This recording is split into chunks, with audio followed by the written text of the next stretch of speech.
افغانستان اخر هم پنجاب ته خپل زور وښود. درنو لیدونکو، نن درته د افغانستان او پاکستان په اړه مفیده ویډیو لرم. هیله ده تر پایه یې وګورئ او سحر میډیا چینل سبسکرایب کړئ.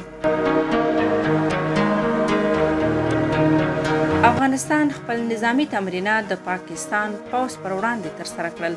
د افغانستان امنیتي او دفاعي ځواکونو پرون د هیواد د لوی درستي ستر جنرال محمد یاسین ضیا په حضور کې د ننګرهار ولایت ګوشتې ولسوالۍ کې ډیورند کرښې ته څیرمه نظامی تمرینات ترسره کړي دي.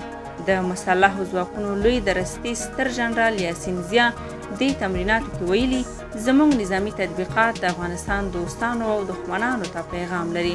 یو مدني فعال وایي، زموږ پیغام د افغانستان ولسونو او دوستانو ته دا دی چې دفاعي او امنیتي ملي ځواکونه مسلکي او جنګي لوړ ظرفیت لري او ډاډ ولري چې دا ځواکونه د افغانانو او افغانستان د ځمکنۍ بشپړتیا د بیروني او داخلي دښمنانو په وړاندې په خپلواکه توګه دفاع کولی شي.